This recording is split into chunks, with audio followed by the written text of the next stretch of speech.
Good morning students. History honours BA part 2 के fourth paper से संबंधित नोट्स मैं लगातार आप लोगों को उपलब्ध करा रही हूँ ये नोट्स बनाकर।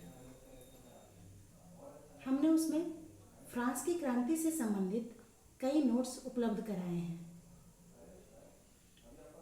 ई नोट्स में हमने नेपोलियन के संबंध में भी विस्तृत रूप से चर्चा किया है। आज की इस कक्षा में हम लोग नेपोलियन की सुधार कार्य और उसकी उपलब्धियों की चर्चा करेंगे। प्यारे छात्रों, जैसे कि हम लोगों ने देखा कि नेपोलियन एक सामान्य आर्मी से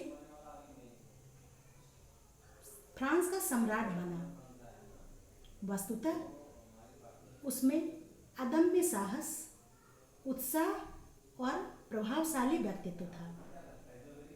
अपने इसी प्रभुत्वशाली व्यक्तित्व की वजह से वह फ्रांस का सम्राट बनने में सफल हुआ। छात्रों, इसके सुधारों को हम कई अलग अलग टॉपिक के रूप में देख सकते हैं, जैसे आर्थिक सुधार, सामाजिक सुधार, प्रशासनिक सुधार, शैक्षिक सुधार इत्यादि। आइए हम लोग एक एक कर इस पे चर्चा करें। सबसे पहले इसके प्रशासनिक सुधार की बात करते हैं। नेपोलियन कोड नेपोलियन की बहुत बड़ी उपलब्धि मानी जाती है। जब नेपोलियन फ्रांस का सम्राट बना तो उन्होंने ये महसूस किया कि उससे पूर्व फ्रांस में कोई व्यवस्थित कानून व्यवस्था नहीं थी। साथ ही साथ फ्रांस में इतने सारे कानून थे जिसे पालन करने वाले को भी खुद पता नहीं होता था कि क्या कानून है। और क्रांति के समय, फ्रांसीसी क्रांति के समय तो ये और भी अराजक हो गई थी स्थिति। इससे निपटने के लिए नेपोलियन ने नेपोलियन कोड लाया। नेपोलियन कोड में कई तरह की व्यवस्था की गई थी जो कानून को एक व्यवहारिक और राष्ट्रीय रूप प्रदान करता था। नेपोलियन कोड फ्रांस के लिए एक महत्वपूर्ण प्रशासनिक उपलब्धि मानी जाती है, क्योंकि यह नेपोलियन की एक अस्थायी कृति है जो कि नेपोलियन के बाद भी फ्रांस में विद्यमान रहा। इसकी महत्ता को समझाते हुए स्वयं नेपोलियन ने भी कहा था कि फ्रांस में हमारे 40 युद्धों के नाम की वजह से मुझे याद नहीं किया जाएगा, बल्कि हमारे नेपोलियन कोड के लिए हमें याद किया जाएगा। अर्थात नेपोलियन कोड उसके जीवन की सबसे बड़ी और महत्वपूर्ण उपलब्धि मानी जाती है। इसकी दूसरी उपलब्धि आर्थिक सुधार के रूप में देखते हैं। नेपोलियन सम्राट बनने के बाद फ्रांस की अर्थव्यवस्था में कई तरह के सुधार किए, जैसे महाद्वीपीय व्यवस्था के द्वारा उन्होंने इंग्लैंड के अर्थव्यवस्था को ध्वस्त करने की कोशिश किया। नेपोलियन का उद्देश्य फ्रांस को यूरोप की सबसे प्रभुत्व संपन्न अर्थव्यवस्था के रूप में स्थापित करना था। इस उद्देश्य से उसने जो वहाँ का वर्तमान में व्यवस्थित सबसे ज़्यादा प्रभुत्वशाली अर्थव्यवस्था इंग्लैंड की थी, उसे तोड़ने की कोशिश किया और उन्होंने वहाँ के यूरोपीय प्रायद्वीप के उन सारे देशों को इंग्लैंड के साथ आर्थिक गतिविधियों पर प्रतिबंध लगा दिया। हालांकि नेपोलियन की यह महाद्वीपीय व्यवस्था का बहुत ज़्यादा लाभ नहीं मिल पाया, क्योंकि इंग्लैंड को सिर्फ अपने प्रायद्वीपों से ही लाभ नहीं हो रहा था, बल्कि उसके कई उपनिवेश थे जहाँ से भी उसे अर्थव्यवस्था की प्राप्ति होती थी। अगला इसका सुधार जो है वो कर के क्षेत्र में है। नेपोलियन ने कर में सुधार करने के लिए कर्मचारियों की नियुक्ति किया जो वहाँ के राष्ट्रीय कर की वसूली करता था, और साथ साथ उन्होंने कर्मचारियों को यह हिदायत भी दी कि वह सख्ती के साथ कर की वसूली करें। उन्होंने घूसखोरी, भ्रष्टाचार, सट्टेबाजी, ठेकेदारी इत्यादि आर्थिक गतिविधियों को बंद करवा दिया, प्रतिबंधित कर दिया, ताकि राष्ट्रीय आय हो सके। हालांकि नेपोलियन ट्रेड यूनियन के खिलाफ था।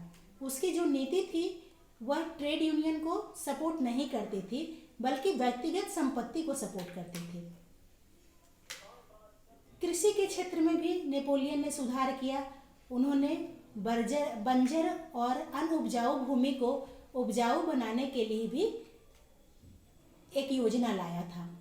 इससे किसानों को और फ्रांस की अर्थव्यवस्था को काफी लाभ हुआ। इसके अलावा व्यापार और वाणिज्य को बढ़ाने के लिए भी उन्होंने काम किया। इस तरह से देखते हैं कि अर्थव्यवस्था में उन्होंने मध्यम वर्ग को भी विशेष रूप से ध्यान में रखा था। आगे इसका अगला पॉइंट धार्मिक सुधार को देखते हैं। धार्मिक सुधार के अंतर्गत नेपोलियन ने कैथोलिक धर्म को फ्रांस का राजकीय धर्म बना दिया था। इसके लिए 1801 ईस्वी में नेपोलियन ने पोप के साथ एक समझौता किया था। उस समझौते के तहत कैथोलिक धर्म को फ्रांस का राजधर्म नियुक्त किया गया था। साथ ही साथ बिशप की नियुक्ति प्रथम काउंसलर के द्वारा होगी, जिसे पोप प्रशिक्षित करेगा, यह सुनिश्चित किया गया था।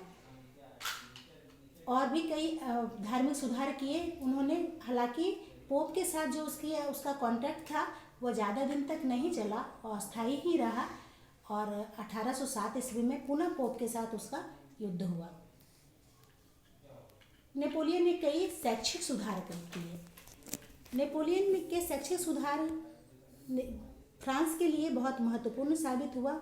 उन्होंने शिक्षा को राष्ट्रीय और एक रूप बनाने की कोशिश किया। नेपोलियन की कोशिश थी कि प्राथमिक शिक्षा, मध्यम शिक्षा, माध्यमिक शिक्षा और उच्च स्तरीय शिक्षा में एक रूपता हो, और ये इसके लिए उन्होंने पूरे फ्रांस में एक पाठ्यक्रम, एक वर्दी और एक किताबों की व्यवस्था किया था। उन्होंने उच्च शिक्षा को बढ़ावा देने के लिए एक यूनिवर्सिटी भी बनाया था, यूनिवर्सिटी ऑफ फ्रांस।